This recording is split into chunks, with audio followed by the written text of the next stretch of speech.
Welcome to your Farm and Home Show. My name is Joanna Coles, and this morning we're visiting with Matthew Estes. He's the Barren River Regional President and the president of his chapter in Barren County. But today we're going to talk a little bit about your FFA experience. Yes, ma'am. Tell me about your FFA career. So Barren County, we're really unique. We have a middle school chapter. So this is my 6th year of FFA, so I'm really thankful for that. You know, I was middle school president and I worked my way up. I was our chapter chaplain last year, and I decided to run for regional office before I ran for chapter office. I got lucky, I guess, and I got regional president, and then I ran for chapter office and I got chapter president, and just the whole way, you know, competitions, SAEs, everything in between, and just really finding my path and my journey and my walk with FFA. What is an SAE? So an SAE is a supervised agriculture experience. You could think of it as like a project outside of school that you do. Usually all farm kids already have an SAE, you know, if you have cows or whatever. Personally, I have 2 big SAEs. I have a sheep production where I raise about 120 Dorper and Katahdin sheep. And then I also have a podcast that I do, and that's more of an ag communications. So I have a traditional one in the sense of, you know, livestock, and then I have an untraditional one with ag communications and ag media. Well, yeah, tell me a little bit about the podcast. So the podcast, it started in July of this year. I have a co-host from Owen County, Kentucky, and we've had, I think, 13 episodes to this point. It's bi-weekly. We've had some great guests. We've had Commissioner Jonathan Schell, Brandon Reed, Kyle Kelly from Kentucky Farm Bureau, Braden Burks from the Beef Council, and all sorts of other people, FFA and 4-H.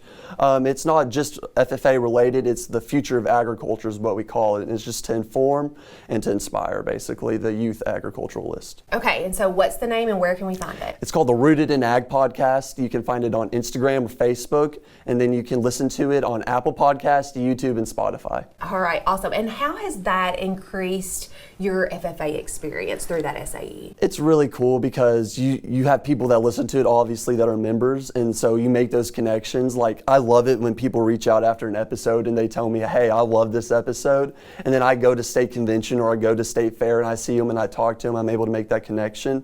And it's also really cool. My chapter thinks I'm cool because I know, like, the commissioner of ag now because I did a interview with him, but no, it's just really cool to have those networking opportunities. And do you think that without FFA that you would have the same type of opportunities? Oh no, I think about it all the time, how much FFA has given me. I would definitely not have the same opportunities. I would not be the same person.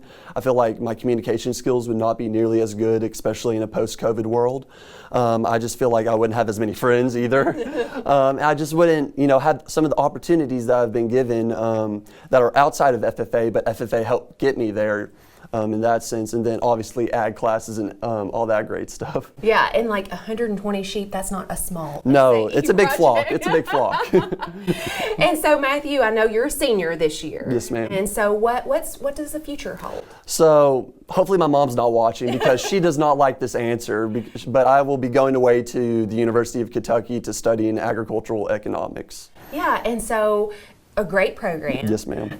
What do you plan to do with an agriculture economics degree? So, end goal for me, you know, I mean, I could say commissioner of ag, but besides that, I really want to go work for a commodity group. I want to represent something bigger than myself with like the Kentucky Beef Council or Kentucky Pork Producers Association or any commodity group or even Farm Bureau. I want to be able to go advocate. Absolutely. Now, what would you tell other people who maybe are not a part of FFA or maybe some incoming freshmen next year?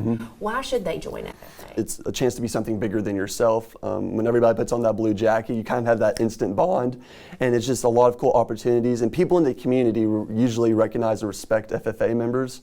You know, scholarships, resumes, whatever. Oh, he's an FFA member. It looks great on that stuff too. Absolutely. Now, you came from a farming background. I did. But FFA is welcoming to everyone. Yes, it's all encompassing. I have an untraditional SAE also, and we're seeing a huge trend in untraditional SAEs because most people are 3 generations removed from the family farm, and so you have all these different ways to, you know, do things. A florist, you can photographer. I mean, there's 100 different things you could do that still gets you connected to agriculture. Well, Matthew, certainly appreciate you visiting with us today. And if you have questions about how to get involved with your local FFA chapter, make sure to contact them. We appreciate you watching the Farm and Home Show and hope you have a great day.